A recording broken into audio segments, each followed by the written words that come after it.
देखिए, आज अध्याय 30 शुरू करेंगे। दंड प्रक्रिया संहिता का अध्याय 30 जो है आपका निर्देश और पुनरीक्षण से संबंधित है। निर्देश और पुनरीक्षण से संबंधित है अध्याय 3। ये भी काफी इंपॉर्टेंट है परीक्षा की दृष्टि से। ये धारा 395 से शुरू होता है। सेक्शन जो है 395, 395 से शुरू होता है। 395 में जो है वो कहता है उच्च न्यायालय को निर्देश। उच्च न्यायालय को निर्देश। उच्च न्यायालय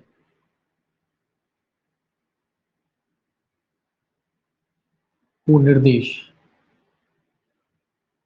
निर्देश का मतलब क्या होता है? निर्देश का मतलब होता है मामला भेजना। नीचे वाला न्यायालय भेजता है हाई कोर्ट में, तो निर्देश का मतलब हाई कोर्ट की राय जानने के लिए, उसका मशवरा लेने के लिए, उसकी सलाह लेने के लिए। जो मामला, कुछ ऐसे मैटर होते हैं जहाँ हाई कोर्ट की राय आवश्यक होती है, तो नीचे का न्यायालय हाई कोर्ट में मामले को भेजता है, तो उसको कहते हैं निर्देश। ठीक है, तो पहला इसका क्लॉज कहता है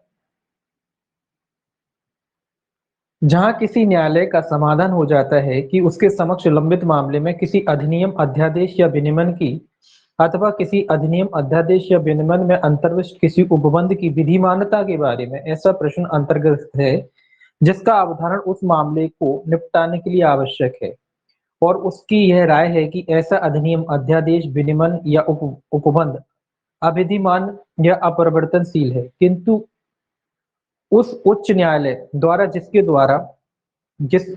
वह न्यायालय अधीनस्थ है या उच्चतम न्यायालय द्वारा ऐसा घोषित नहीं किया गया है, वहां न्यायालय अपनी राय और उसके कारणों को उल्लिखित करते हुए मामले का कथन तैयार करेगा और उसे उच्च न्यायालय के विनिश्चय के लिए निर्देशित करेगा। क्या मतलब है? ये कह रहा है कि जब भी कोई मामला जो है निचले कोर्ट में चल रहा होता है, जो हाई कोर्ट से नीचे के होते हैं, उन न्यायालय में कोई मामला लंबित है और उसमें अधिनियम, अध्यादेश या विनियमन, अधिनियम की संबंधी कोई बात है, अधिनियम है ना, कोई अधिनियम संबंधी कोई त्रुटि है, अधिनियम है, अध्यादेश है या विनियमन है कोई,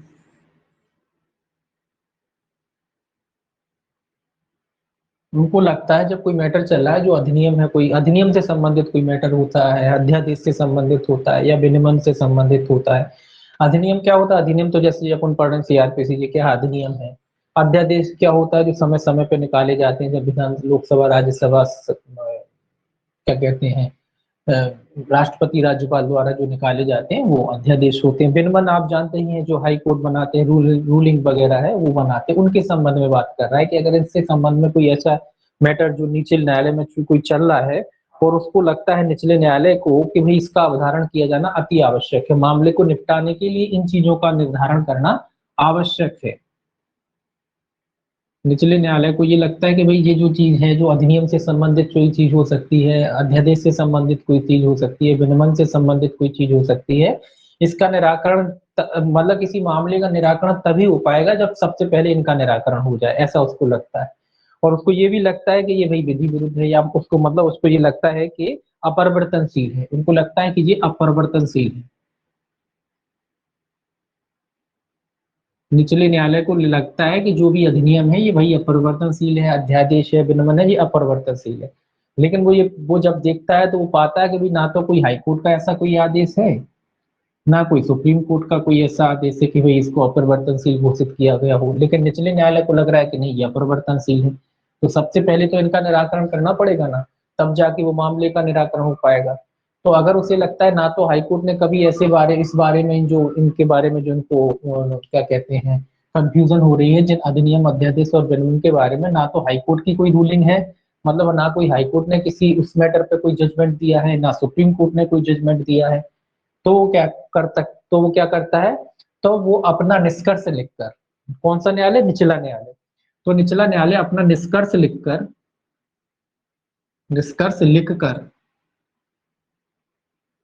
निष्कर्ष लिखकर मतलब अपनी राय लिखकर, निष्कर्ष के साथ अपनी राय लिख करके जो है उस क्या लिखा है, न्यायालय अपनी राय और उनके कारणों को उल्लिखित करते हुए मामले का कथन तैयार करेगा और उसे उच्च न्यायालय के विनिश्चय के लिए निर्देशित करेगा। तो अपना निष्कर्ष और राय, निष्कर्ष की राय लिखकर कुल मिला के मामले का कथन तैयार करेगा कथन तैयार करने के बाद वो क्या करेगा, कथन तैयार करने के बाद वो जो है हाई कोर्ट में उसको भेज देगा, ताकि हाई कोर्ट उस पर क्या करे, अपनी राय दे सके उस मामले में। वो अपने कथन लिख देगा और अपनी जो भी राय उसकी बन रही है मजिस्ट्रेट की, वो राय, अपनी राय लिखने के बाद वो क्या करेगा, मैटर को हाई कोर्ट के पास ट्रांसफर कर देगा, ताकि हाई कोर्ट उसका क्या करे, निराकरण कर सके। तो क्वेश्चन ये आता है कि पहला क्वेश्चन तो यही आता है कि हाई कोर्ट के लिए निर्देश इस धारा में, धारा 395 में है। दूसरा क्वेश्चन ये आता है कि निर्देश कौन सा न्यायालय करता है, हाई कोर्ट करता है कि निचला न्यायालय करता है, निचला न्यायालय करता है। निर्देश कौन सा न्यायालय करता है, हाई कोर्ट से नीचे का न्यायालय करता है। किसको करता है, हाई कोर्ट को करता है। नीचे नीचे का न्यायालय कहाँ भेजता है मामला, ऊपर भेजता है। तो निर्देश कौन करता है, निर्देश नीचे का न्यायालय करता है, हाई कोर्ट नहीं करता। हाई कोर्ट तो उस पर राय देता है, जो निर्देश इनने दिया है, निचले न्यायालय ने निर्देश किया है। अब आप कहोगे कि भाई निर्देश का मतलब क्या, वो हाई कोर्ट को आदेश देगा, नहीं चला, आदेश की बात नहीं कह रहा है ये नहीं कह रहा है कि हाई कोर्ट को ये आदेश दे रहा है, ये तो उसकी राय मांग रहा है कि भाई ये ऐसा कोई मैटर है यहाँ जो आपने कुछ उस पर डिसीजन ही नहीं दिया, और जो अपरिवर्तनशील लग रहा है उसे, कि भी जब अपरिवर्तनशील मामले को निपटाने के लिए आवश्यक है। देखिए दो तरीके से मामले निपटाए जाते हैं, अधिनियम में जो प्रोविजन होते हैं उसके हिसाब से निपटाए जाते हैं, अध्यादेश हो या विनियमन हो, उनके आधार पर मामलों को निपटाया जाता है। और जब उनको ये लग रहा है नीचे कोर्ट को कि भाई जो हाईकोर्ट का जो अध्यादेश अधिनियम विनियमन है ये अविधिमान है, निचला न्यायालय ये कह रहा है कि अविधिमान है। और दूसरे तरीका ये होता है कि हाई कोर्ट का कोई जजमेंट हो या सुप्रीम कोर्ट का कोई जजमेंट हो, तो उसके आधार पर निपटाए जाते हैं मामले। अब ना तो हाई कोर्ट का कोई जजमेंट है, ना सुप्रीम कोर्ट का जजमेंट है, और निचला न्यायालय को लग रहा है कि ये जो अध्यादेश विनियमन वगैरह है ये क्या है, अविधिमान है ना, या अविधि में नहीं, अपरिवर्तनशील है, अविधिमान नहीं अपरिवर्तनशील है, मतलब अपरिवर्तन में नहीं रह गए, ऐसा उनको लगता है। तो वो क्या करेगा, वो राय के लिए ये तो भेजेगा, तो वो राय के लिए भेजता है, उसको निर्देश कहते हैं। तो वो निर्देश करता है किसको, हाई कोर्ट को, कि भैया आप अपना पक्ष रखें, अपनी राय बताएं, इस मैटर में क्या करा जाए आगे। तो वो उसमें हाई कोर्ट फिर क्या है, अपनी राय इनको भेजता है। तो निर्देश कौन सा न्यायालय करता है, निर्देश निचला न्यायालय करता है। किसको करता है, हाई कोर्ट को करता है। स्पष्टीकरण लिखा है, इस धारा में विनियमन से साधारण खंड 1987 में या किसी राज्य के साधारण खंड अधिनियम यथा परिभाषित कोई विनियमन अभिप्रेत है। तो ये तो उसका अर्थ लिखा है कि विनियमन का क्या अर्थ है। अब देखिए दूसरा क्लॉज क्या कहता है इसका, दूसरा क्लॉज देखिए क्या कहता है, इसको काट दीजिए। दूसरा क्लॉज कहता है, यदि सेशन न्यायालय या महानगर मजिस्ट्रेट अपने समक्ष लंबित किसी मामले में जिससे उपधारा 1 के उपबंध लागू नहीं होते हैं ठीक समझता है, तो वह ऐसे मामले की सुनवाई में उठने वाले किसी विधि प्रश्न को उच्च न्यायालय के विनिश्चय के लिए निर्देशित कर सकता है। ये सेशन न्यायालय वगैरह के बारे में कह रहा है कि यदि कोई सेशन न्यायालय है या कोई महानगर मजिस्ट्रेट है, जो अपने समक्ष कोई लंबित, उनके समक्ष कोई लंबित कोई मामला है, और अगर ऐसा प्रश्न उठता है उनके सामने, उपबंध जहाँ पे ये लागू नहीं होते हैं वो ठीक समझता है, तो वो ऐसे मामले को सुनवाई के उठने वाले किसी विधि प्रश्न को उच्च न्यायालय के विनिश्चय के लिए निर्देशित कर सकता है। तो विधि का अगर कोई प्रश्न है, विधि का भी अगर कोई प्रश्न है, तो जो नीचे के न्यायालय हैं जैसे कि सेशन न्यायालय है, विधि प्रश्न, तो उनको भी वो क्या कर सकता है, हाईकोर्ट की राय के लिए भेज सकता है।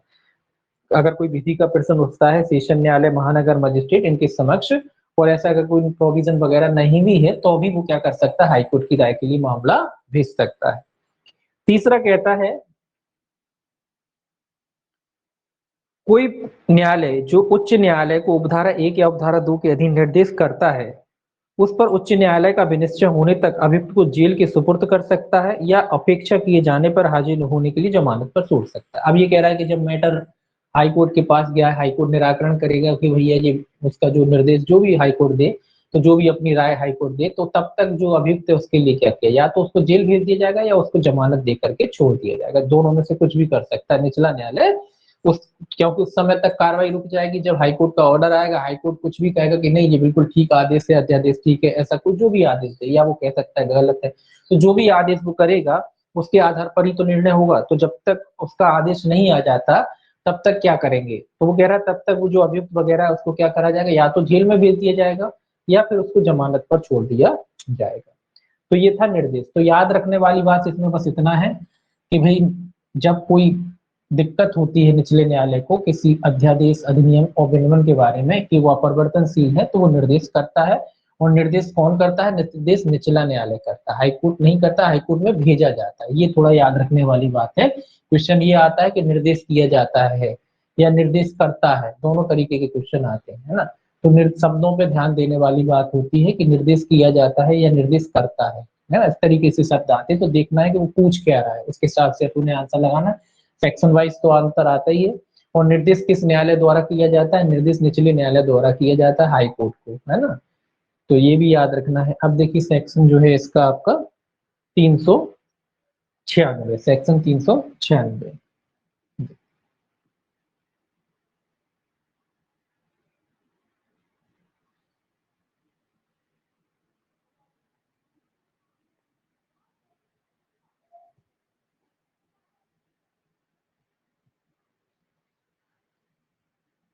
सेक्शन जो है 396, सेक्शन 396 कहता है उच्च न्यायालय के विनिश्चय के अनुसार मामले का निपटारा। सिंपल सी बात कह रहा है कि जब उच्च न्यायालय ने विनिश्चय कर दिया है तो मामले को कैसे निपटाया जाएगा? जैसा हाईकोर्ट ने आदेश दिया है उसके अनुसार ही मामले को निपटाया जाएगा। देखिए इसमें पहला क्लॉज क्या कहता है। पहला क्लॉज कहता है जब कोई प्रश्न ऐसे निर्देशित किया जाता है तब उच्च न्यायालय उस पर ऐसा आदेश पारित करेगा जैसा वह ठीक समझे, और उस आदेश की प्रतिलिपि उस न्यायालय को भिजवाएगा जिसके द्वारा वह निर्देश किया गया था, और वह न्यायालय उस मामले को उक्त आदेश के अनुरूप निपटाएगा। सिंपल सी बात कह रहा है, तो ये तो लिखने की बात नहीं है। ये क्या कह रहा है कि जब कोई निचला न्यायालय हाईकोर्ट को निर्देश करता है तो हाईकोर्ट जैसा भी ठीक समझे वैसा वो आदेश पारित कर सकता है। और जब वो आदेश पारित कर देता है तो उसकी प्रतिलिपि फोटो कॉपी कहाँ भेजेगा? निचले न्यायालय को भेजेगा। और जो भी फोटो कॉपी, जो भी दस्तावेज उसको प्राप्त होगा हाईकोर्ट को, सॉरी निचले न्यायालय को, वो क्या करेगा? उस हिसाब से क्या करेगा? मामले का निराकरण करेगा। दूसरा कहता है उच्च न्यायालय निर्देश दे सकता है कि ऐसे निर्देश का खर्चा कौन देगा। अब ये खर्चे की बात कह रहा है कि भैया हाईकोर्ट ये साथ में ये भी दे सकता है कि जो हाईकोर्ट ने राय दी है तो हाईकोर्ट ये कहता है कि भैया इसका खर्चा कौन देगा। तो इसके बारे में भी हाईकोर्ट तय कर सकता है कि भाई इसका खर्चा कौन देगा। इसका खर्चा निचला न्यायालय देगा या वो अभियुक्त देगा या कोई पार्टी देगी। तो इसके बारे में भी हाईकोर्ट निर्धारित कर सकता है कि इसका खर्चा कौन देगा। ठीक है, तो ये हाईकोर्ट की राय है। अगर हाईकोर्ट को लगता है कि नहीं इसमें न्यायालय को देना चाहिए खर्चा, तो वो निचले न्यायालय से कह सकता है कि खर्चा आप भरेंगे इसका, है ना। या फिर वो ये भी कह सकता है कि जो सामने वाली पार्टी है जिसके मामले में किया गया था वो भरेगी। तो जैसा उचित समझे वैसा खर्चा के लिए भी आदेश कर सकता है। तो आप तो जानते हैं न्यायालय में कोई भी हो सबसे पहले खर्चा लगता है, तो खर्चे की बात कह रहा है तो उसके बारे में भी जो है हाई कोर्ट आदेश कर सकता है निर्देश के साथ साथ। अब सेक्शन है 397। 397 कहता है पुनरीक्षण की शक्तियों का प्रयोग करने के लिए अभिलेख मंगाना। ये काय की शक्ति है? पुनरीक्षण।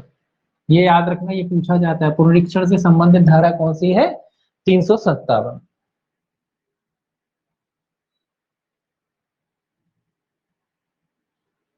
बस इतना ही याद रखना, पुनरीक्षण से संबंधित धारा है 397। एक मिनट, देखिए एक चीज मैं पहले बता दूं, क्लियर कर दूं, क्या है सिविल जज के एग्जाम के हिसाब से कि पुनरीक्षण की शक्तियों का ये पूछा जाता है कि भाई पुनरीक्षण की शक्तियां किस किस किस न्यायालय को प्राप्त है। क्वेश्चन एक सिंपल सा आता है कि भाई सीआरपीसी के तहत पुनरीक्षण की शक्तियां किसको प्राप्त है। एक आंसर आता है हाई कोर्ट, एक आता है सेशन कोर्ट है, या सेशन कोर्ट आता है, या आता है कि भाई हाई कोर्ट और सेशन कोर्ट दोनों को, है ना। तो इस तरीके के क्वेश्चन आता है। तो देखिए सीआरपीसी में जो है पुनरीक्षण की शक्तियां हाई कोर्ट और सेशन कोर्ट दोनों को है। और जबकि जो है सीपीसी की बात करें ना, तो सीपीसी में जो है सिविल प्रक्रिया संहिता में पुनरीक्षण की शक्तियां केवल हाई कोर्ट को है। ये इतना अंतर है दोनों में। तो लोग बाग कंफ्यूज हो जाते हैं जब दोनों एक्ट मिक्स हो जाते हैं ना। तो वहां पे केवल हाई कोर्ट को है पुनरीक्षण की शक्ति सिविल प्रक्रिया संहिता में, और जबकि दंड प्रक्रिया संहिता में दोनों न्यायालयों को है ना। हाई कोर्ट को भी है और सेशन कोर्ट को भी। इतना अंतर है दोनों के पुनरीक्षण में बस। ठीक है, अब देखिए ये कहता है पुनरीक्षण की शक्तियों का प्रयोग करने के लिए अभिलेख मंगाना। तो ये कह रहा है कि जब पुनरीक्षण की शक्तियों का प्रयोग करना है तो ये कौन की शक्ति पुनरीक्षण की? ये हाई कोर्ट की, उच्च न्यायालय की, हाई कोर्ट ना। तो ये भी याद रखना कि 397 में कौन की पुनरीक्षण की शक्ति है? हाई कोर्ट की। पर्टिकुलर सेक्शन पूछा जाता है तो फिर हाई कोर्ट की शक्ति के बारे में अपन अभी पढ़ रहे हैं, सेशन की अपन आगे पढ़ेंगे। तो ये पहला कहता है इसमें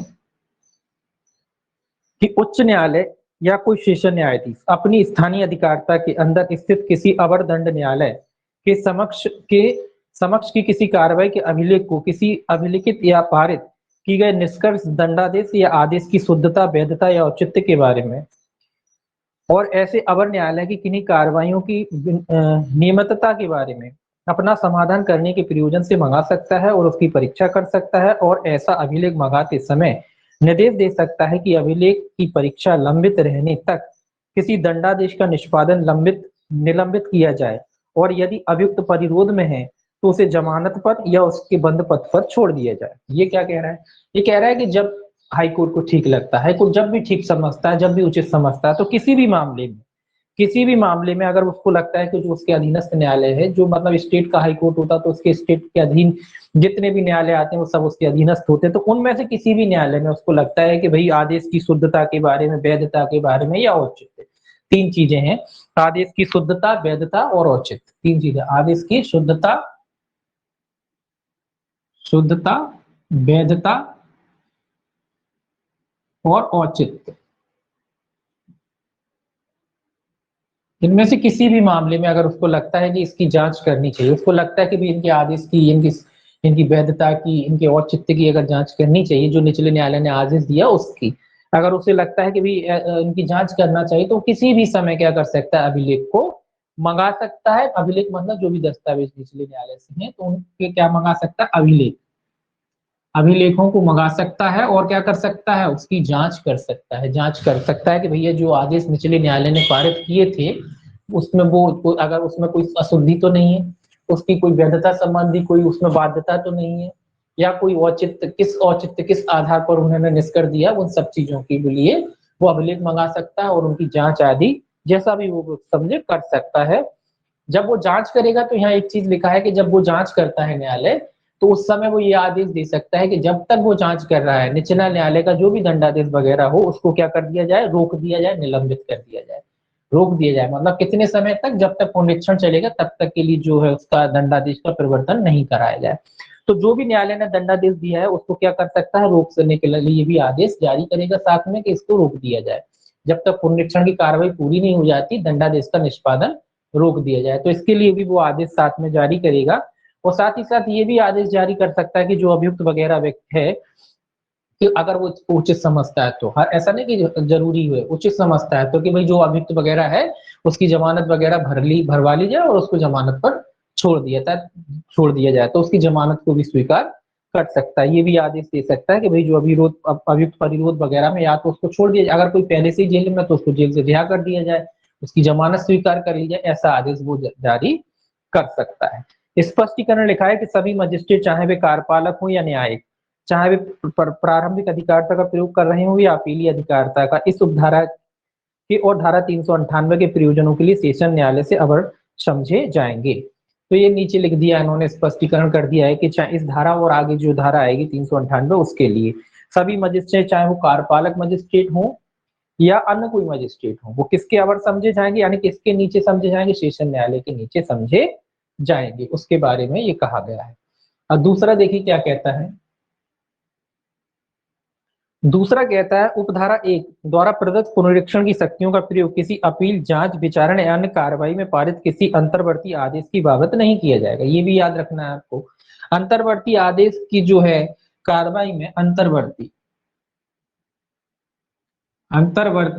कार्रवाई याद रखना है आपको, कार्रवाई में आपका जो है पुनरीक्षण की शक्ति का प्रयोग नहीं किया जा सकता। अब क्या होती है अंतर्वर्ती कार्रवाई? अंतर्वर्ती कार्रवाई का मतलब है कि मामला अभी चल ही रहा है, रनिंग में है, तो उस समय जो है बीच कार्रवाई में पुनरीक्षण नहीं किया जाता है ना, कि न्यायालय ने मामला ग्रहण करा, वो सुन रहा है निचला न्यायालय, और हाईकोर्ट कहे कि नहीं पुनरीक्षण करेंगे, नहीं तो बीच में पुनरीक्षण कैसे करोगे जब उसने कोई डिसीजन ही नहीं दिया, अभी उसने मामला को केवल ग्रहण किया और वो सुन रहा है, तो ऐसे में पुनरीक्षण कैसे हो सकता है? तो अंतर्वर्ती कार्रवाई का मतलब होता है जो प्रोसीडिंग चल रही है, तो ऐसे में स्वाभाविक सी बात है कि ऐसे में क्या पुनरीक्षण करेगा, पुनरीक्षण तो वो इन चीजों पे करता है ना, शुद्धता, वैधता, औचित्यता, और ये तो तब आएगी ना जब उसने फाइनल जजमेंट सुना दिया है ना, तो फाइनल जजमेंट हो जाता है उसके बाद होता है पुनरीक्षण, कब होता है, जब जजमेंट हो जाता है उसके बाद पुनरीक्षण हो सकता है। तो अंतर्वर्ती आदेशों का पुनरीक्षण नहीं होता है कि कार्रवाई चल रही है और हाईकोर्ट कहे कि ले आओ मामला हम देखेंगे कि उसका पुनरीक्षण करेंगे, पुनरीक्षण और अपील कब होती है? जब मामला निपट जाता है। और पुनरीक्षण भी कहाँ होता है? जहाँ अपील नहीं होती है, ये भी याद रखेंगे। तो पुनरीक्षण कब होता है? जब मामला निपट जाता है। अपील कब होती है? जब मामला निपट जाता है, तो उसी के खिलाफ आप अपील करते, और जहाँ अपील नहीं होती वहाँ पुनरीक्षण होता है ना?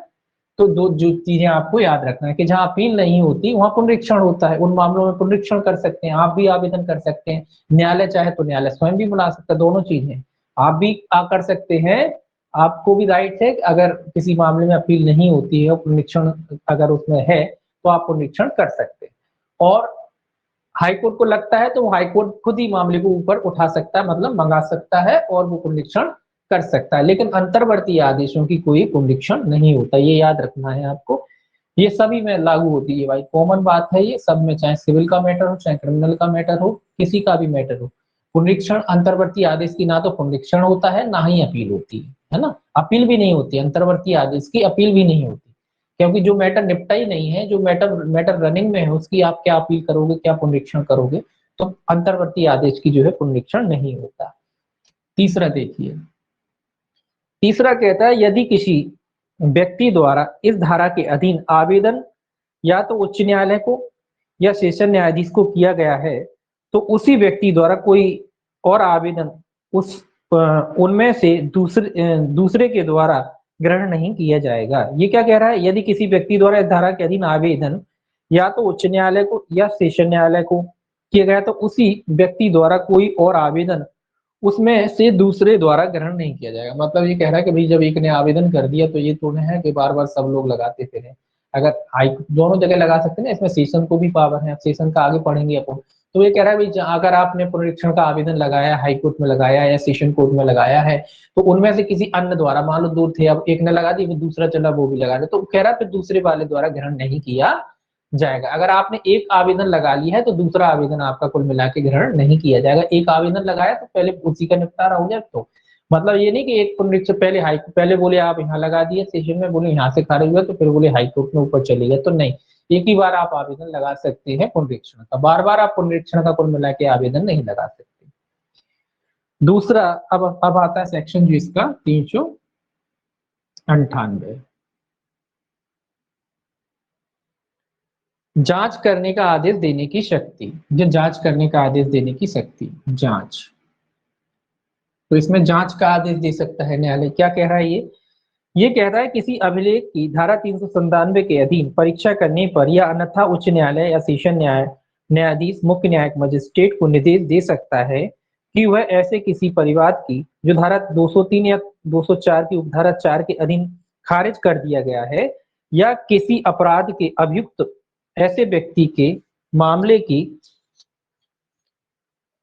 जो उन्मोचित कर दिया गया है अतिरिक्त जांच स्वयं करे या अपने अधीनस्थ मजिस्ट्रेटों में से किसी के द्वारा कराए, तथा मुख्य न्यायिक मजिस्ट्रेट ऐसी अतिरिक्त जांच स्वयं कर सकता है या उनमें उसे करने के लिए अपने किसी अधीनस्थ मजिस्ट्रेट को निर्देश दे सकता है। परंतु कोई न्यायालय किसी ऐसे व्यक्ति के मामले में जो उन्मोचित कर दिया गया है इस धारा के अधीन जांच करने का कोई निर्देश तभी देगा जब इस बात का कारण दर्शित करने के लिए कि ऐसा निर्देश क्यों ना दिया जाना चाहिए ऐसे व्यक्ति को अवसर मिल चुका हो। ये क्या कह रहा है? ये जांच के बारे में जो अपन पहले पढ़ चुके हैं कि अतिरिक्त जांच, जब मजिस्ट्रेट को ऊपर के जो हाईकोर्ट है अगर उसे लगता है कि भाई किसी मैटर में जो है अतिरिक्त जांच की जानी चाहिए, तो वो मामले को क्या कर सकता है हाई कोर्ट की बात करें तो वो सेशन न्यायालय या मुख्य न्यायिक मजिस्ट्रेट को निर्देशित कर सकता है कि वो उस मामले में जो भी अतिरिक्त जांच है वो करें।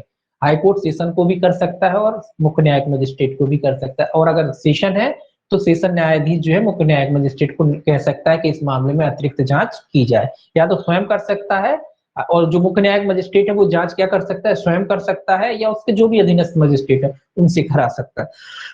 तो या तो वो जांच स्वयं करेगा या अपने अधीनस्थ मजिस्ट्रेट से करा सकता है। अतिरिक्त साक्ष्य वगैरह है, अतिरिक्त कोई जानकारी आ गई है तो मजिस्ट्रेट उनसे जांच करने के लिए कह सकता है कि इसके मामले में दोबारा से जांच की जाए, पहले निपट चुका है हालांकि, लेकिन कोई नया तथ्य आया तो वो कह सकता है कि नहीं इसमें दोबारा से आप जांच करिए, है ना? तो वो से कुल मिला के सीजीएम से कह सकता है, और सीजीएम जांच को या तो स्वयं कर सकता है या उसके जितने भी अधीनस्थ न्यायिक मजिस्ट्रेट है उनको ठीक लगता है वो उनमें से किसी को जांच सौंप सकता है या उनके द्वारा जांच करा सकता है।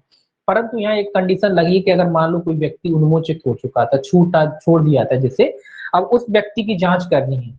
तो ये कह रहा है अगर उस व्यक्ति की जांच करनी है, ऐसे मैटर में जांच तभी प्रारंभ की जाएगी जब उस व्यक्ति को पहले सुनवाई का मौका दिया जाएगा। तो जो व्यक्ति पहले से छूट चुका है, अब उसकी जांच होना है कि भाई आपने गलत छोड़ दिया, उसकी दोबारा जांच करिए। अब उस व्यक्ति को अगर छोड़ दिया गया है किसी भी वजह से, तो उस व्यक्ति को पहले सुनवाई का मौका दिया जाएगा, तभी जो न्यायालय है अपनी जांच प्रारंभ करेगा या जांच करेगा। ठीक है, अब देखिए सेक्शन 399, सॉरी 300 जो है 99,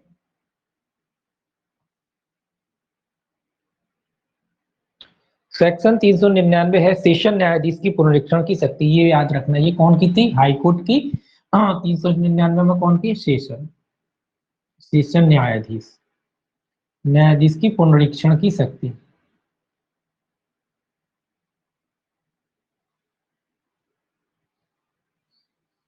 तो ये याद रखना आपको, सेशन न्यायाधीश की पुनरीक्षण की शक्ति कहाँ दी गई? 399 में दी गई है। ये देखिए ये क्या कहता है, इसमें पहला क्लॉज क्या कहता है? पहला क्लॉज कहता है ऐसी किसी कार्रवाई के मामले में जिसका अभिलेख सेशन न्यायाधीश ने स्वयं मंगाया है, वह उन सभी या किन्हीं शक्तियों का प्रयोग कर सकता है जिसका प्रयोग धारा 401 की उपधारा 1 के अधीन उच्च न्यायालय कर सकता है। सिंपल सी बात है, ये कह रहा है कि कोई ऐसा अभिलेख है जो सेशन न्यायालय ने क्या किया? अपने आप में मंगाया है। तो जिन शक्तियों का प्रयोग कुल मिला के हाईकोर्ट करता है, हाईकोर्ट जिन शक्तियों का प्रयोग करता है, सेशन न्यायालय भी उन शक्तियों का प्रयोग कर सकता है। तो अलग से लिखने की आवश्यकता नहीं, वो कह रहा है कि सीधा सीधा जो जिन शक्तियों का प्रयोग हाईकोर्ट कर सकता है, उन्हीं शक्तियों का प्रयोग जो है आपका सेशन न्यायालय भी कर सकता है। दूसरा कहता है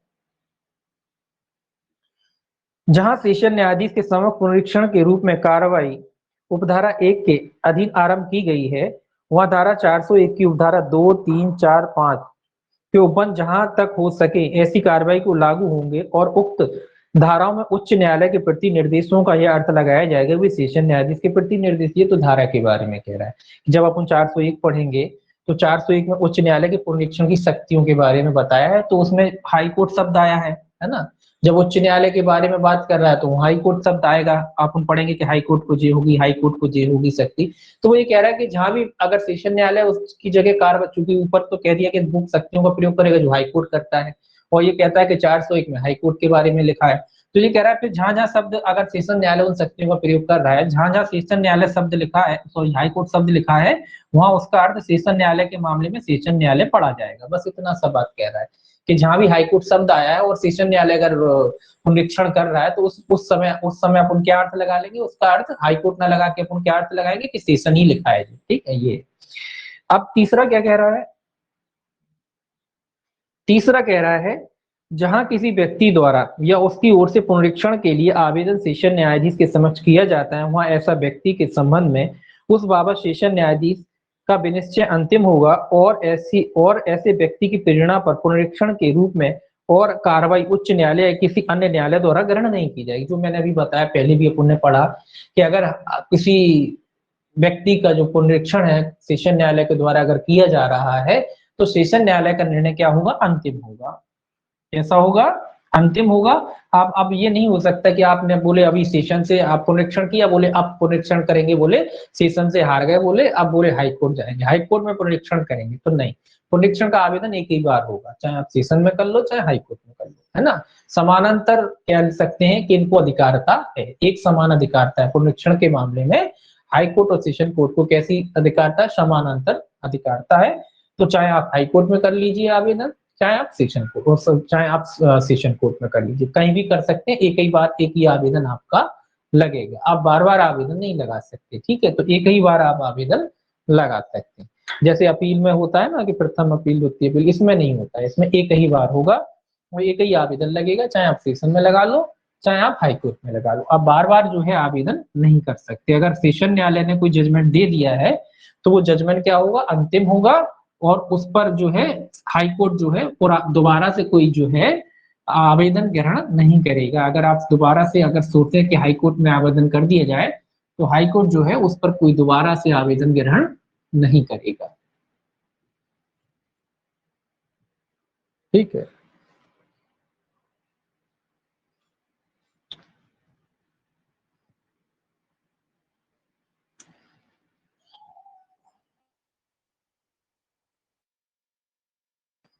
अब देखिए सेक्शन 400, सेक्शन 400 कहता है अपर सेशन न्यायाधीश की शक्ति, किसकी शक्ति है जी? अपर सेशन न्यायाधीश की। अपर सेशन न्यायाधीश, ये इसीलिए लिखा है कि ये भी बराबर रैंक के होते हैं बस। इसमें लिखा है अपर सेशन न्यायाधीश को किसी ऐसे मामले के बारे में जो सेशन न्यायाधीश के किसी न्यायालय या विशेष आदेश के द्वारा या उसके अधीन उसे अंतरित किया जाता है, सेशन न्यायाधीश की इस अध्याय के अधीन सब शक्तियां प्राप्त होंगी, वह उनका प्रयोग कर सकेगा। सिंपल सी बात है कि जब अपर सेशन न्यायाधीश है, अगर उसको इस अध्याय की मतलब पुनरीक्षण की जब वो शक्तियों का प्रयोग कर रहा है, या तो उसे मैटर दिया जाता है, सेशन न्यायाधीश ही सौंपेगा उसे, या कोई उसे विशेष पावर दे रखे हो कि डायरेक्टली वो ग्रहण कर लेता है। तो ऐसे मामले में जो सेशन न्यायालय जिन शक्तियों का प्रयोग करता है, अपर सेशन न्यायाधीश उन्हीं शक्तियों का प्रयोग करेगा। मतलब जब वो पुनरीक्षण का मामला निपटारा होगा तो उस समय उसे वही शक्तियां होंगी जो सेशन न्यायालय को होती है। और सेशन न्यायालय को कौन सी शक्तियां होती हैं? जो हाईकोर्ट को होती है। तो उन्हीं शक्तियों का प्रयोग ये क्या करेगा? अपर सेशन न्यायाधीश भी करेगा। तो अपर सेशन न्यायाधीश कैसे करता है? अपर सेशन न्यायाधीश तभी मामले का निपटारा करता है जब या तो सेशन न्यायाधीश उसे सौंपता है मामले को, है ना। जब सेशन न्यायाधीश की हेल्प के लिए रहते हैं ये अपर सेशन न्यायाधीश, और समान रैंक के होते हैं, बस थोड़ा सा जूनियरिटी सीनियरिटी का अंतर होता है, दोनों सेशन ही होते हैं, अंतर थोड़ा सा उनका जूनियर, हालांकि रैंक एक ही रहती है, लेकिन एक तो बॉस तो एक ही होता है ना। तो सेशन न्यायाधीश बॉस होता है जो उसके अधीनस्थ होते हैं, लेकिन होते सेम रैंक के। जैसे कि उदाहरण के लिए आपके कलेक्टर होता है, जिले में एक कलेक्टर होता है, एक आईएएस। तो जिले में आईएएस तो कई हो सकते हैं, लेकिन कलेक्टर तो एक ही होता है ना। अब आईएएस तो कई हो सकते हैं, अपर कलेक्टर भी आईएएस होता है, तो कलेक्टर भी आईएएस होता है, लेकिन मालिक तो एक ही होता है। तो उसी तरीके से यहाँ भी होता है ना जी, सेम रैंक के होते हैं, बस थोड़ा सा अंतर रहता है।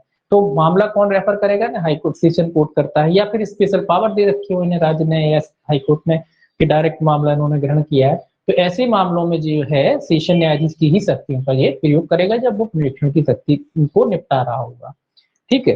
अब है सेक्शन 401। 401 में है उच्च न्यायालय की पुनरीक्षण की शक्तियां। 401 में उच्च न्यायालय की पुनरीक्षण की शक्तियां,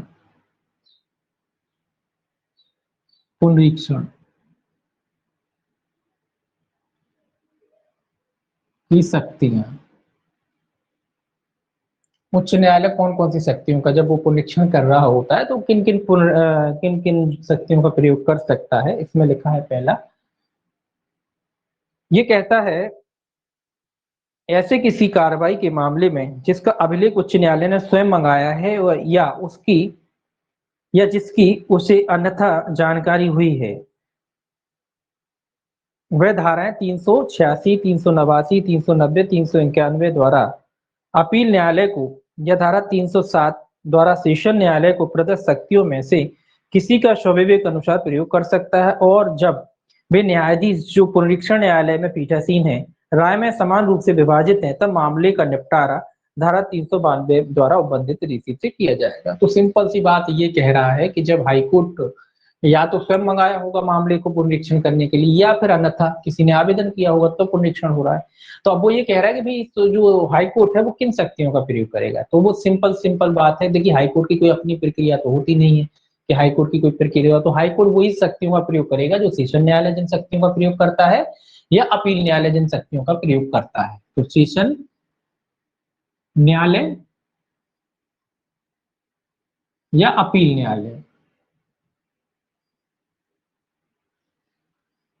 मतलब क्या शक्तियों का मतलब ये जो प्रोसीडिंग की बात कह रहा है कि भाई ये किस प्रक्रिया से निपटाएगा। तो जो सेशन न्यायालय में चलती है या जो अपील न्यायालय में चलती है, जिन शक्तियों का प्रयोग ये लोग करते हैं मामले को निपटाने में, उन्हीं शक्तियों का प्रयोग हाई कोर्ट कर लेगा। कोई अलग से कोई शक्ति है नहीं कि भाई अलग से कोई अलग तरीके से कोई अलग से कोई विधि आएगी उसके लिए, ऐसा तो है नहीं। तो जिन चीजों का ये प्रयोग कर सकते हैं शक्तियों का, उन्हीं शक्तियों का प्रयोग कौन है? हाई कोर्ट भी कर सकता है। दूसरी बात कहता है कि अगर मामला जब निपटा दिया गया और राय अगर समान रूप से बटी हुई है, तो जो अपन पहले पढ़ चुके हैं वो धारा 300 कह रहा है कि 392 के अनुसार मामले को निपटाया जाएगा। वही कह रहा है कि अगर दो मजिस्ट्रेटों ने राय दी आपस में समान बटी हुई है, तो फिर वो तीसरे जो न्यायाधीश है उसके लिए रेफर कर दी जाएगी, जैसे 392 में है।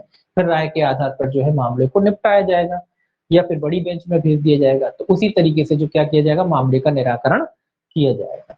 दूसरा कहता है इस धारा के अधीन कोई आदेश जो अभियुक्त या अन्य व्यक्ति पर प्रतिकूल प्रभाव डालता है तब तक ना किया जाएगा जब तक उसे अपनी प्रतिरक्षा में या तो स्वयं या प्लीडर द्वारा सुने जाने का अवसर ना मिल चुका हो। ये प्राकृतिक न्याय का सिद्धांत ये कह रहा है कि जब हाई कोर्ट कोई भी ऐसा आदेश पारित नहीं करेगा, जो भी अभियुक्त वगैरह है, जो भी सेकंड जो भी उसकी पार्टी है, उस पर अगर कोई गलत प्रभाव पड़ता है उस आदेश से, तो वो सबसे पहले जो है अभियुक्त या उसके प्लीडर को सुनवाई का मौका दिया जाएगा, मतलब उसे अपना पक्ष रखने का मौका दिया जाएगा, तभी ऐसा कोई आदेश उसके खिलाफ कोई आदेश पारित किया जाएगा। तो ऐसा कोई आदेश जो अभियुक्त पर कोई प्रतिकूल प्रभाव डालता हो या नेगेटिव प्रभाव डालता हो, ऐसे में उस अभियुक्त को कुल मिला के सुना जाएगा। या तो अभियुक्त स्वयं आ सकता है या प्लीडर के माध्यम से, अपने वकील के माध्यम से अपना पक्ष रख सकता है। तो सबसे पहले उसे सुना जाएगा, फिर ऐसा कोई आदेश पारित किया जाएगा।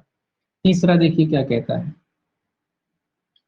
तीसरा कहता है इस धारा की कोई बात उच्च न्यायालय को दोष मुक्ति के निष्कर्ष को दोष सिद्धि के निष्कर्ष में संपरिवर्तन करने के लिए प्राधिकृत करने वाली ना समझी जाएगी। ये इंपॉर्टेंट है, ये थोड़ा सा आप याद रखना।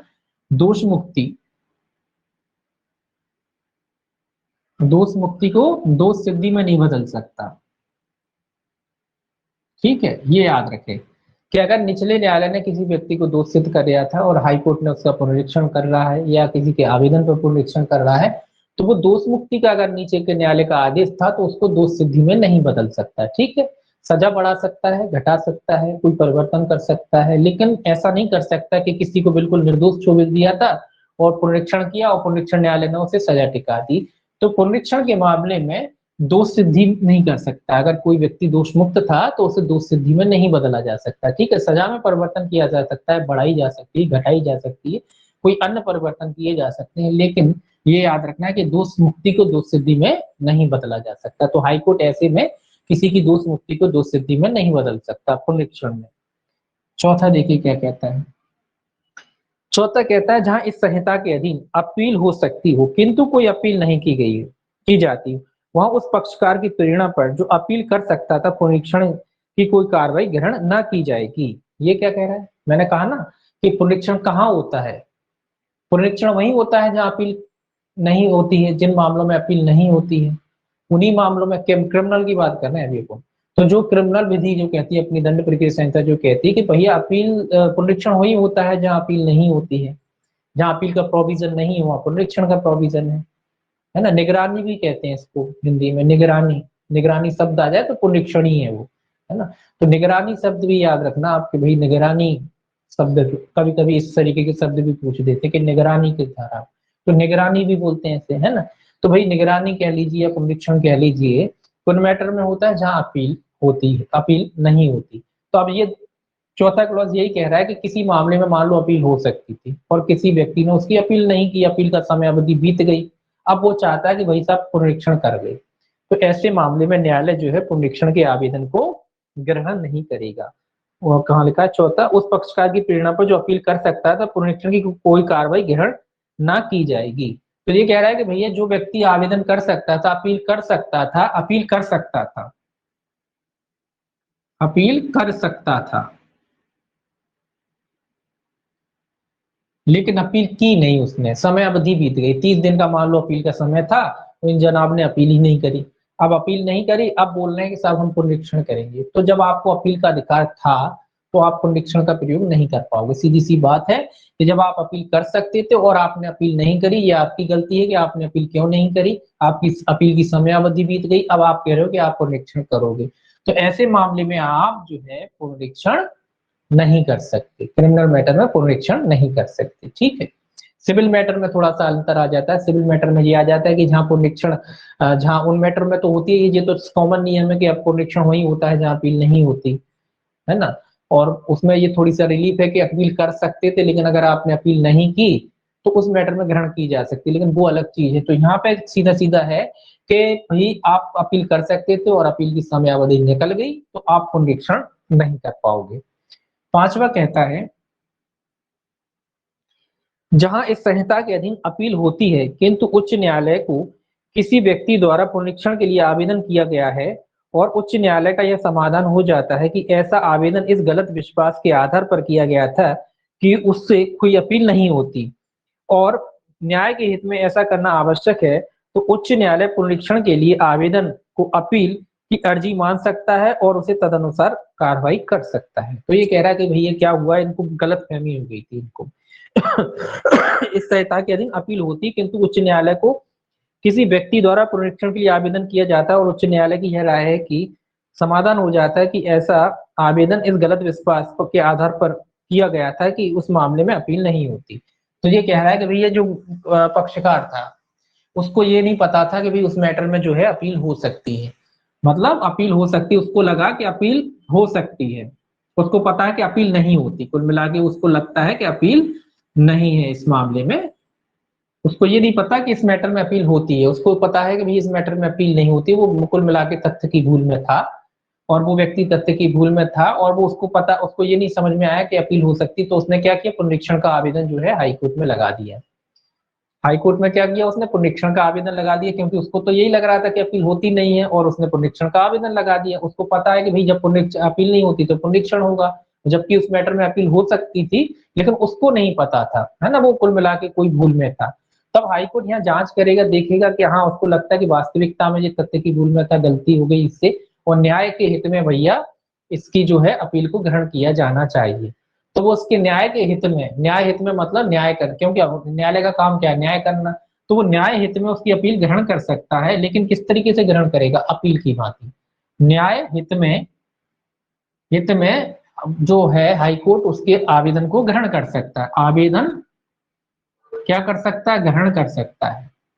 अगर उसे लगता है कि न्याय के लिए आवश्यक है इसका आवेदन ग्रहण किया जाना चाहिए, तो वो आवेदन ग्रहण कर लेगा, लेकिन किस रूप में करेगा, पुनरीक्षण के रूप में नहीं करेगा, अपील के रूप में करेगा, अपील के रूप में। अब आपको क्या अंतर ये आया कि उसने तो पुनरीक्षण लगाया था ना, उसने तो पुनरीक्षण का आवेदन दिया था, उसको लगता था अपील नहीं होती, जबकि उस मैटर में अपील होती थी, अपील का समय भी निकल गया है, और न्याय हित में हाईकोर्ट को लगता है कि नहीं इसका आवेदन ग्रहण किया जाना चाहिए, तो वो आवेदन तो ग्रहण कर लेगा, लेकिन उसे पुनरीक्षण के रूप में ग्रहण नहीं करेगा, उसे कैसे ग्रहण करेगा, अपील के रूप में ग्रहण कर लेगा। और ये मतलब उसके पुनरीक्षण के आवेदन को ऐसे ही मान लेगा जैसे वो अपील हो। ठीक है, समझ में आया। तो पुनरीक्षण के आवेदन को कैसे ग्रहण कर लेगा, जैसे कि वो अपील हो, इस तरीके से वो उसे ग्रहण कर सकता है। किस लिए, न्याय के लिए, क्योंकि न्याय करने तो बैठे ही हैं जो लोग, तो न्याय के उद्देश्य से वो क्या करेगा, उसको ग्रहण कर लेगा। लेकिन कैसे ग्रहण करेगा, पुनरीक्षण के रूप में क्या अपील के रूप में, अपील के रूप में उसको ग्रहण कर लेगा, और मामले को फिर अपील के भांति ही निपटारा करेगा। जब अपील की भांति अपील के रूप में ग्रहण करेगा, तो स्वाभाविक सी बात है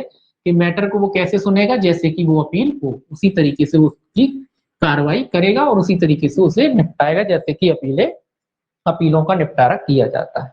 अब देखिए सेक्शन 402। 402 कहता है उच्च न्यायालय की पुनरीक्षण के मामले को वापस लेने या अंतरित करने की शक्ति। ये कह रहा है उच्च न्यायालय की पुनरीक्षण के मामले को वापस भी ले सकता है और किसी अन्य न्यायालय को अंतरित भी कर सकता है, मतलब रेफर भी कर सकता है, भेज भी सकता है। देखिए ये क्या कहता है, पहला इसका पहला कहता है क्लॉज, जब एक ही विचारण में दो से एक या अधिक व्यक्ति पुनरीक्षण के लिए आवेदन उच्च न्यायालय को करते हैं और उसी विचारण में दो से कोई अन्य व्यक्ति पुनरीक्षण के लिए आवेदन सेशन न्यायालय को करता है, तब उच्च न्यायालय पक्षकारों की सुविधा और अंतर्गत प्रश्नों के महत्व को ध्यान में रखते हुए यह विनिश्चय करेगा कि उन दोनों में से कौन सा न्यायालय पुनरीक्षण के लिए आवेदन को अंतिम रूप से निपटाएगा। और जब उच्च न्यायालय यह विनिश्चय करता है कि पुनरीक्षण के लिए सभी आवेदन उसी के द्वारा निपटाए जाने चाहिए, तो उच्च न्यायालय यह निर्देश दे सकता है कि सेशन न्यायाधीश के समक्ष लंबित पुनरीक्षण के लिए आवेदन उसे अंतरित कर दिया जाए। और जहां उच्च न्यायालय यह विनिश्चय करता है कि पुनरीक्षण के लिए आवेदन उसके द्वारा निपटाया जाना आवश्यक नहीं है, वहां वह निर्देश दे सकता है कि उसे किए गए पुनरीक्षण के लिए आवेदन को सेशन न्यायालय को अंतरित कर दिया जाए। सिंपल सी बात कह रहा है कि मान लो वो कह रहा है कि 4-5 लोग थे किसी मैटर में इकट्ठे थे, अब उसमें ए चला, ए ने हाईकोर्ट में अपील लगा मानो पुनरीक्षण का आवेदन लगा दिया, बी चला उसने क्या लगा दिया, सेशन न्यायालय में पुनरीक्षण का आवेदन लगा दिया। अब दो दो कार्रवाई तो एक ही है, कार्रवाई एक ही है, एक ही कार्रवाई है ना, एक ही कार्रवाई के अधीन जो मैटर चल रहे हैं, दो दो जगह 3-3 जगह, मतलब दो दो जगह क्या चल रही है, पुनरीक्षण की कार्रवाई चल रही। तो ऐसे में ये कह रहा है कि हाईकोर्ट ये डिसाइड करेगा कि कौन सा न्यायालय पुनरीक्षण का आवेदन, मतलब कौन सा न्यायालय मामले को निपटारा करेगा। अगर उसे लगता है कि ठीक है मेरे ही द्वारा निपटारा करना ठीक रहेगा, उसे लगता है कि मैं हाईकोर्ट को लगता है कि स्वयं के द्वारा निपटारा करना ठीक रहेगा, तो वो जो मामला नीचे न्यायालय में है इसके द्वारा सेशन न्यायालय में उसको अपने पास मंगा सकता है कि भाई साहब यहाँ पे भेज दीजिए। तो सेशन न्यायालय से कह सकता है कि हमको मामला क्या कर दिया जाए, भेज दिया जाए। तो सेशन न्यायालय पे इससे मामला मंगा सकता है खुद के पास और उसका निराकरण कर सकता है। या उसको लगता है कि नहीं मेरे द्वारा निपटारा करने की आवश्यकता नहीं, सेशन न्यायालय पर्याप्त है, वो उसका निराकरण कर सकता है। तो वो मामले को क्या कर सकता है, सेशन मतलब अपने यहाँ का जो मामला था उसको उठा के भी सेशन न्यायालय के यहाँ भेज देगा कि तो आप इसको निपटा लो, है ना। जैसी भी स्थिति हो, अगर खुद निपटाना चाहता है तो नीचे से ऊपर मंगा लेगा मामले को।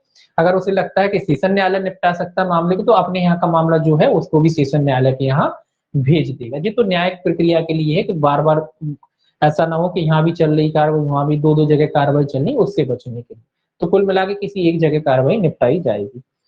दूसरा कहता है जब कभी पुनरीक्षण के लिए आवेदन उच्च न्यायालय को अंतरित किया जाता है तब वह न्यायालय उसे इस प्रकार निपटाएगा मानो उसने उसके समक्ष सम्यक रूप से किया गया आवेदन। सिंपल सी बात है कि जब मामला ऊपर भेजा जाता है तो ऐसे ही निपटाया जाएगा जैसे कि आवेदन उसी न्यायालय को किया गया हो। मान लो नीचे से मामला हाईकोर्ट को भेजा जाता है तो हाईकोर्ट ऐसे ही मामले को निपटाएगा जैसे कि डायरेक्ट आवेदन हाईकोर्ट में ही किया गया हो।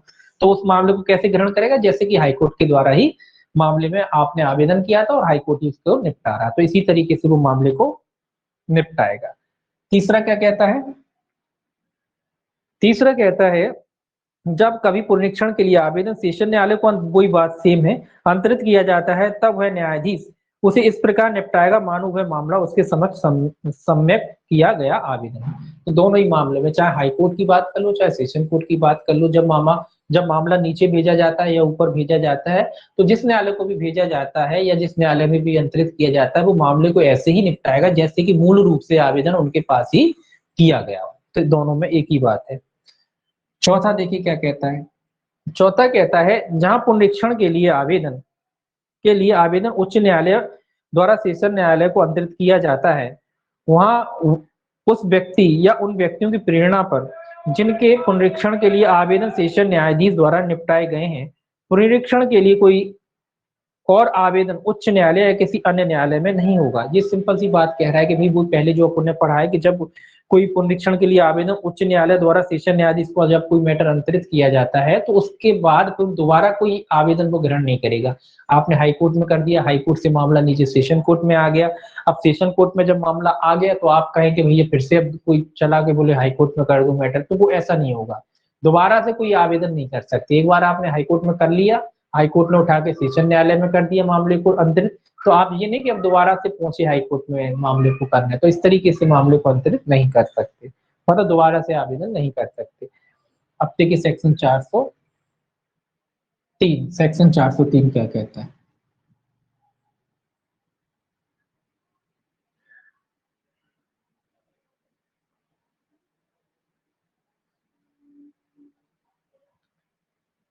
सेक्शन 403 है पक्षकारों को सुनने का न्यायालय का विकल्प। ये न्यायालय का विकल्प है जब वो निपटारा कर रहा होता है पुनरीक्षण का और उसे लगता है कि भाई पक्षकारों को भी सुना जाना चाहिए, जरूरी है, तो वो सुन सकता है। उसी के बारे में ये कह रहा है इस संहिता में अभिव्यक्त रूप से जैसा उपबंधित है उसकी सेवाएं जो न्यायालय अपने पुनरीक्षण की शक्तियों का प्रयोग कर रहा है उसके समक्ष स्वयं या प्लीडर द्वारा सुने जाने का अधिकार किसी भी पक्षकार को नहीं है, किंतु यदि न्यायालय ठीक समझता है तो वह ऐसी शक्तियों का प्रयोग करते समय किसी पक्षकार को स्वयं उसके प्लीडर द्वारा सुना सकेगा। तो पहला तो एक क्वेश्चन ये है कि जब पुनरीक्षण की शक्तियों का प्रयोग कर रहा है तो किसी का कोई अधिकार नहीं है कि वो उधर जाके अपनी बात कहे। क्यों, ऐसा क्यों है? ऐसा इसलिए कि पुनरीक्षण की शक्ति में केवल वो देखता है कि नीचे की वो वैधता के बारे में, औचित्य के बारे में, कि भाई इनका जो जजमेंट है वो ठीक है या नहीं, केवल वो उसी चीज को तो देखता है, कोई नया एविडेंस तो लेता नहीं, नई गवाही तो लेता नहीं।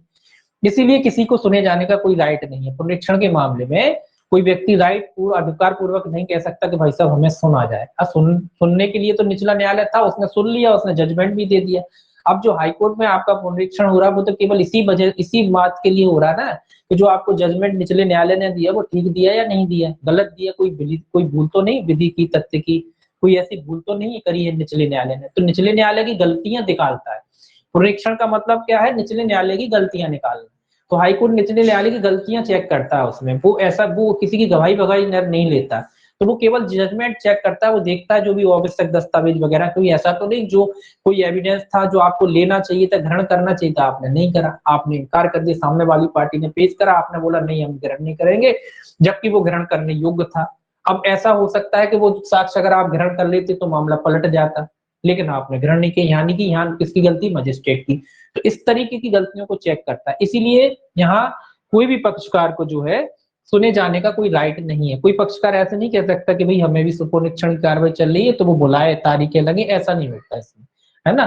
तो वहां किसी को भी व्यक्ति को सुने जाने का कोई राइट नहीं होता। हाँ, लेकिन न्याय हित में अगर हाई कोर्ट को लगता है पुनरीक्षण की जब वो कार्रवाई ये कर रहा है कि किसी व्यक्ति को बुलाना चाहता है, उसको वो सुनना चाहता है, तो वो उस व्यक्ति को स्वयं के द्वारा या उसके प्लीडर के द्वारा उपस्थित होने की अनुमति दे सकता है। अगर किसी मैटर में उसको लगता है कि नहीं सुना जाना चाहिए, सुन सकते हैं, कोई उसको लगता है कि नहीं हो सकता है कोई ऐसा तथ्य है जो इसके ज्ञान में हो और न्यायालय को लगता है कि इससे हमें प्राप्त हो सकता है, हम जानकारी मिल सकती है, तो वो किसी व्यक्ति को सुन सकता है। लेकिन ये कोई अधिकार नहीं है, ये भी याद रखना है कि पुनरीक्षण में किसी व्यक्ति को सुने जाने का कोई अधिकार नहीं है। अधिकार पूर्वक वो मांग नहीं कर सकता कि हमें सुना जाए, ठीक है। न्यायालय के ऊपर है, अगर न्यायालय चाहता है तो सुन लेगा, अगर नहीं चाहता तो नहीं सुनेगा। अब देखिए सेक्शन जो है 404, तो ये बात भी आपको याद रखना है कि किसी व्यक्ति को सुने जाने का कोई राइट नहीं है वहां, है ना। लेकिन हाँ न्यायालय चाहे तो सुन सकता है, ये तो न्यायालय का विवेकाधिकार है। 404 कहता है महानगर मजिस्ट्रेट के विनिश्चय के आधारों के कथन पर उच्च न्यायालय द्वारा विचार किया जाना। ये एमएम की बात कह रहा है कि महानगर मजिस्ट्रेट ने जो भी फैसला किया है, जो भी जजमेंट किया है, उस पर हाईकोर्ट विचार कर सकता है।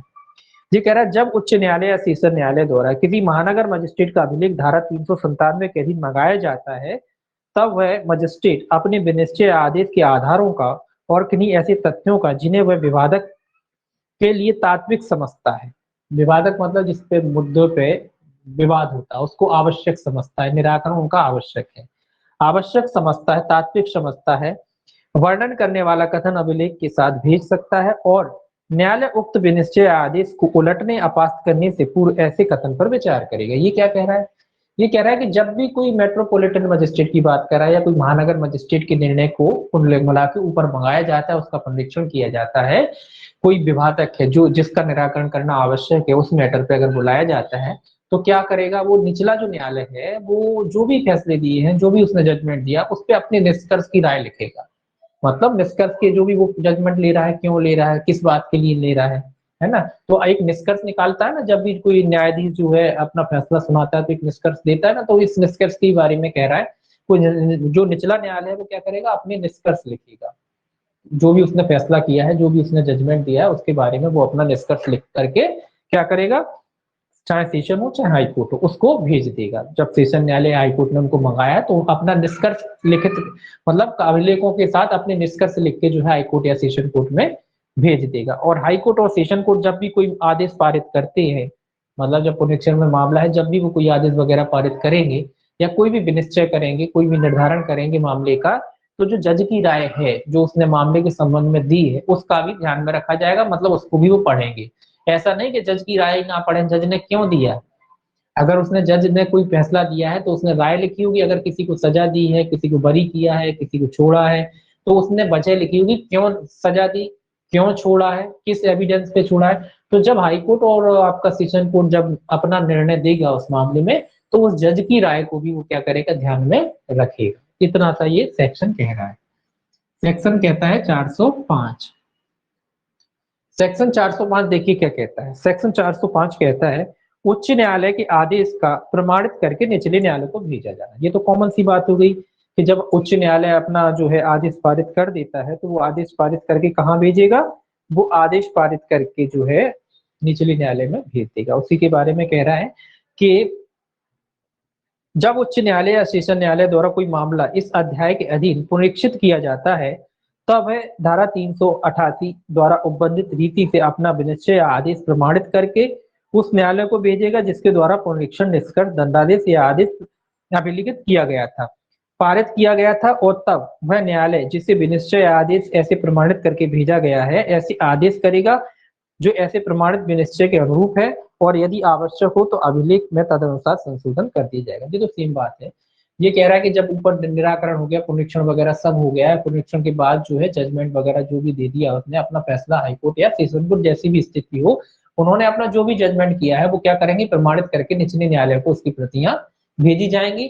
जब निचले न्यायालय को भेजेंगी तो निचले न्यायालय क्या करेगा, जो भी पुनरीक्षण में जो भी उसको आदेश प्राप्त होता है, जो भी निर्णय प्राप्त होता है, उसके अनुसार वो क्या करेगा, आगे कार्रवाई करेगा। कुल मिला के उसके अनुसार जो है वो कोई अन्य जैसा भी आदेश समझे वैसा वो आदेश पारित कर सकता है, लेकिन उसके आधार पर, है ना, जो भी हाई कोर्ट ने या सेशन कोर्ट ने जो भी निर्णय सुनाया उसके आधार पर वो क्या करेगा, जो निचला न्यायालय अपना आदेश पारित करेगा।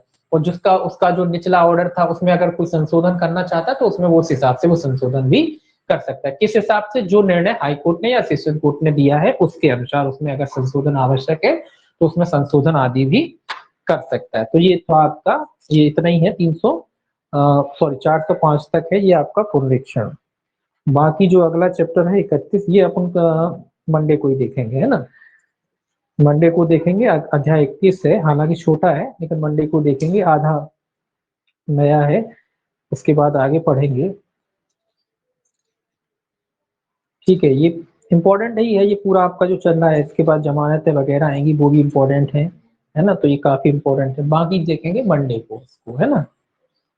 चलिए आज इतना ही रहने दीजिए, अगला चैप्टर, चलिए ठीक।